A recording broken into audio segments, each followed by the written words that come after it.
শুধু দর্শক মণ্ডলী, আসসালামু আলাইকুম। আমি চিত্রশিল্পী পলাশ, আমার চ্যানেলে আপনাদের স্বাগতম। আমি আজকে আপনাদের কিছু ছবি দেখাবো, যেগুলো হচ্ছে বাংলার ইতিহাস ও ঐতিহ্যের একটা অংশ। দেখতেই পাচ্ছেন এটা হচ্ছে গুণ টানার ছবি।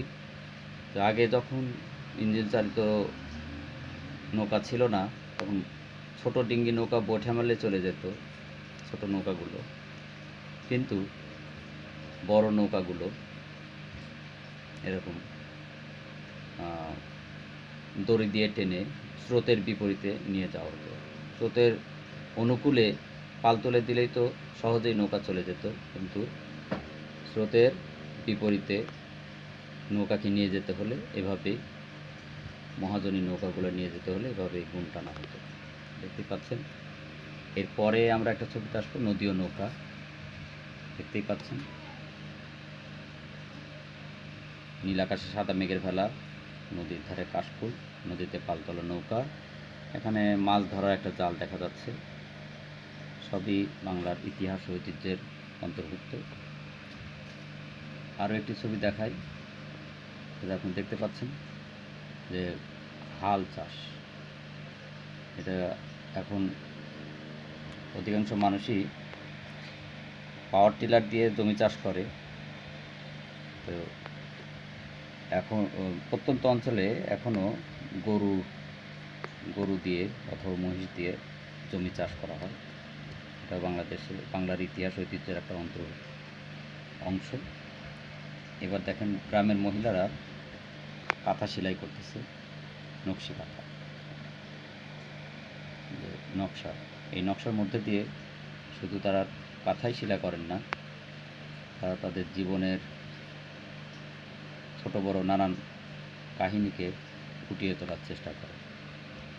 এবার দেখেন, গ্রামের মহিলাদের আরও একটি কর্মব্যস্ততার ছবি দেখা যাচ্ছে। দুজন মহিলা ধান শুকাচ্ছেন, দুজন মহিলার হামাদিস্তি দিয়ে ধান থেকে চাউল আলাদা করার চেষ্টা করছেন। আর এখানে ঢেঁকিতে ধান বানানো হচ্ছে, এখানে যাতায়াত, মোটামুটি সবাই কর্মব্যস্ত। দেখতে পাচ্ছেন, এটা বাংলার ইতিহাস ঐতিহ্যের একটা অন্যতম বিষয়। এবার আমি আগেই বলেছিলাম যে ধান মাড়াইও এখন আধুনিক সময়ে ধান মাড়াইটাও মেশিন দিয়েই করা হয়। তো প্রত্যন্ত অঞ্চলে এখনও দেখা যায় যেখানে নাকি কাঠের মাছ তুলে ধান মাড়াই করা হয়। তো দেখতেই পাচ্ছেন, ধানগুলো প্রথমে সাজিয়ে নেওয়া হয়েছে, তারপরে ধান মাড়াই করা হচ্ছে, যে খড়গুলো ফেলে পালা করা হচ্ছে, তারপরে লাস্টে ওইভাবে পালা করা হয়। দেখতেই পাচ্ছেন। তারপর নদীতে পালতোলা নৌকা, আর এখানে দুজন মানুষ হুকা খাচ্ছে। দেখতে পাচ্ছেন, দুজন মানুষ হুকা খাচ্ছে,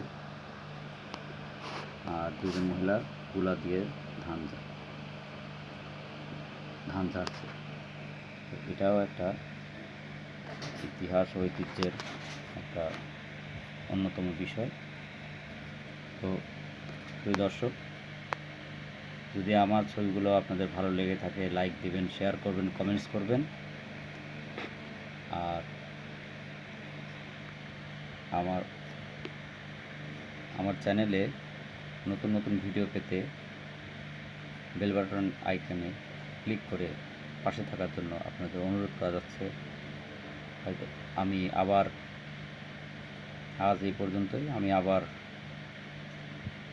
নতুন কোনো ছবি নিয়ে আপনাদের সামনে হাজির হব। সে পর্যন্ত ভালো থাকবেন, সুস্থ থাকবেন। আল্লাহ হাফেজ।